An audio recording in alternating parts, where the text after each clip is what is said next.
Alrighty then, it has been a minute since I read. I actually did end up losing the physical copy, which is why I will be reading it here on my phone like this, which I think is slightly better, and I should be able to focus up more.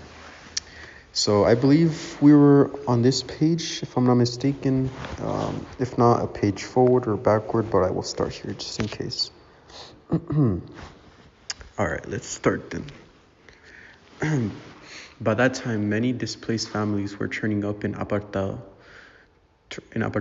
Turbo, and other towns in the region. Every day we would see them arrive on donkey carts, in trunks and buses, on foot. They were old people, babies, young children, pregnant women. Many were wounded emotionally, if not physically, and stunned from what had happened to them. All they had left were the things that they were carrying. They had been driven from their homes by this struggle between the armed groups who were competing for control of the land. These groups were used. Oh wait, I'm gonna pause just to check if it's recording. Okay. Yeah, I don't know. Where's that at, bruh? These groups used the most vicious methods to force people to leave. They didn't care what happened to the children or what they saw. They would even kill the parents in front of the children and leave the children with the bodies. Most of the displaced moved in with relatives, rented small rooms, or constructed their own shelters. In a few places, special camps were set up. The municipal sports center in Turbo, a town about 20 miles away from Apartado, was transformed into a massive dormitory for about 400 people. As Return to Happiness volunteers, we were given training, supplies, and T-shirts, identifying us as a part of the program. The demand for the workshops was huge. I recruited dozens other volunteers from the Celestino School, helped in their training, and then organized the workshops that we ran in La Chinita and elsewhere. During 1997 and 1998, our group worked with more than 1,000 children, and we were always getting requests to do more. Even if it was hard working in the program, give us something constructive to do in a situation where we could otherwise feel quite helpless. Also, trying to understand the difficulties of these children helped me understand my own problems. I had always found it hard to talk about what had happened to me when my mother left and when my father was murdered.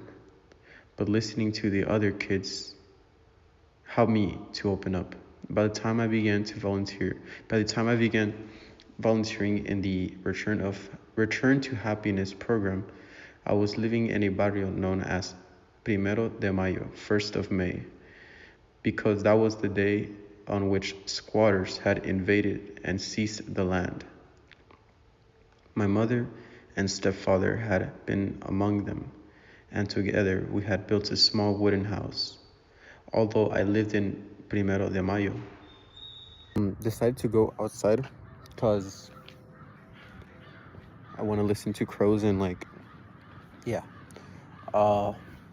so I will be reading outside now.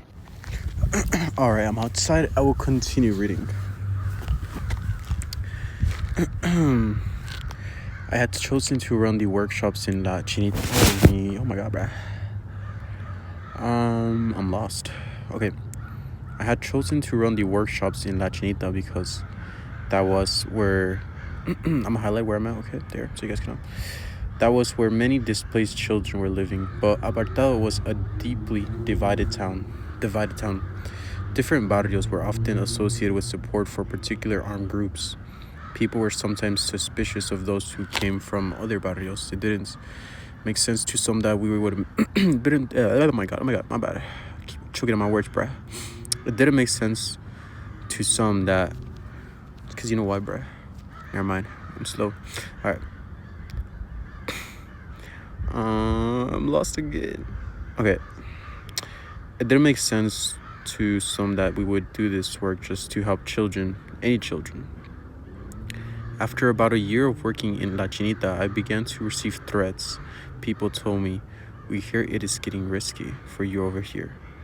I got anonymous phone calls telling me that I wasn't welcomed in La Chinita anymore, or that I should look out for my health. When I left my house, oh my god, bruh. When I left my house, I felt as if I was being followed. Although I never had any proof, I didn't know if the risk was real or not. Maybe it was just talk, but I became so frightened that I couldn't sleep at night or concentrate on my studies. Everything seemed suspicious. I spoke with little birdie. I wish I could show you guys, but yeah.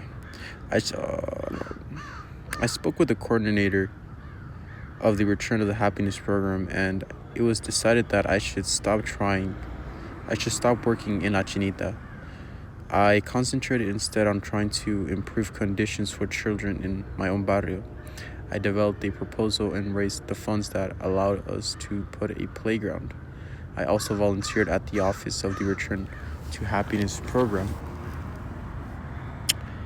and for a while produced a newsletter about different activities of youth volunteers via fax and eventually the internet. We were able to keep at least some young people in the region in touch with what was happening in the children's movement for peace in other parts of the country. The idea that teenagers should play an active role in peacemaking had been an important principle for us in Apartado. Oh my god, bro, I'm just like choking on my words, bro. Like, what? I gotta lock in, man. Deep breaths. Alright, let me start again. The idea that teenagers should play an active role to peacemaking had been an important principle for us in Apartado ever since the visit of Gracia Machel. But adults interpret participation in different ways.